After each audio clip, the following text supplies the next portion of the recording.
Assalamualaikum warahmatullahi wabarakatuh. Perkenalkan, saya Sela Priscilla Effendi dari kelas 1.A2.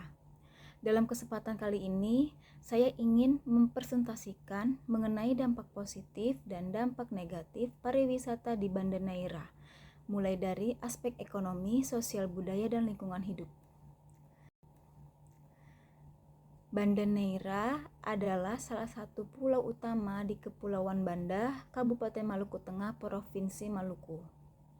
Pulau ini memiliki sejarah dan potensi pariwisata yang sangat besar karena dikenal sebagai pusat perdagangan rempah-rempah dunia pada masa kolonial, khususnya pala dan fuli.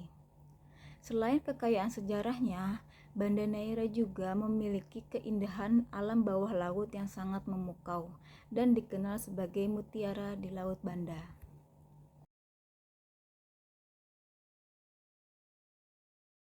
Dampak positif dari aspek ekonomi yaitu pariwisata di Banda Neira memberikan kontribusi nyata terhadap peningkatan pendapatan masyarakat lokal.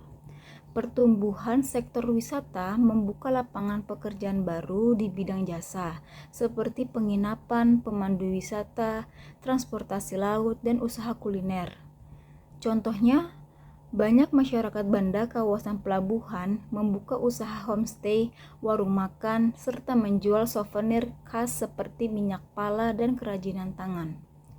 Selain itu, meningkatnya kunjungan wisatawan juga mendorong pemerintah daerah dan swasta untuk berinvestasi dalam infrastruktur dan fasilitas umum.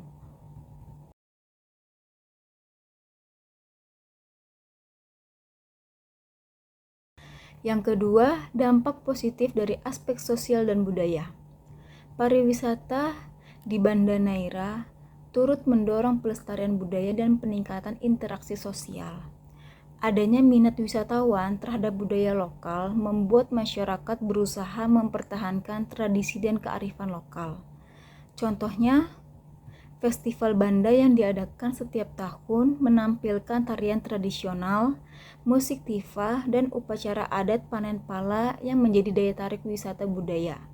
Selain itu, interaksi dengan wisatawan dari berbagai negara memperluas wawasan masyarakat, terutama generasi muda, dalam berbahasa dan berkomunikasi.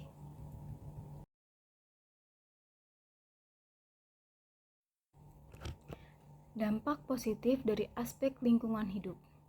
Perkembangan sektor pariwisata di Banda Neira telah membawa pengaruh positif terhadap lingkungan hidup melalui peningkatan kesadaran masyarakat dan wisatawan mengenai pentingnya menjaga kelestarian alam. Konsep pariwisata berkelanjutan yang diterapkan di wilayah ini menekankan keseimbangan antara pemanfaatan sumber daya alam dan upaya pelestariannya. Sebagai contoh, kegiatan Ecodev Banda menjadi salah satu bentuk nyata pariwisata ramah lingkungan. Dalam program ini, wisatawan tidak hanya menikmati keindahan bawah laut, akan tetapi terlibat langsung dalam kegiatan konservasi, seperti pembersihan pantai, pengelolaan sampah, dan rehabilitasi terumbu karang yang rusak. Melalui kegiatan tersebut, masyarakat lokal dan wisata berkolaborasi untuk menciptakan ekosistem laut yang lebih sehat dan berkelanjutan. Dampak negatif dari aspek ekonomi. Pertumbuhan ekonomi dari sektor pariwisata juga dapat menimbulkan ketimpangan. Keuntungan seringkali lebih banyak dinikmati oleh investor dari luar daerah dibanding masyarakat setempat.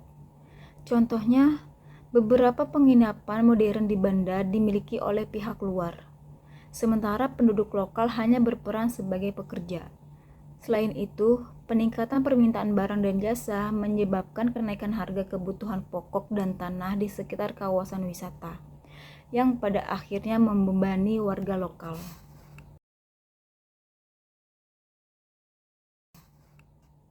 Dampak negatif dari aspek sosial dan budaya.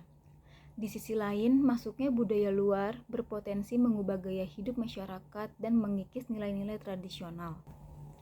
Contohnya, sebagian remaja mulai meniru gaya hidup wisatawan asing dalam hal berpakaian atau perilaku konsumtif yang bertentangan dengan norma lokal.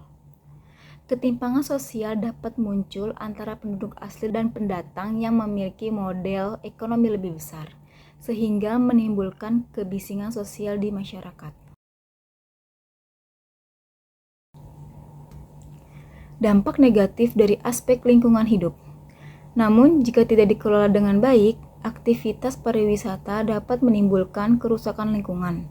Peningkatan jumlah wisatawan seringkali menyebabkan pencemaran laut akibat sampah plastik dan limbah dari akomodasi wisata.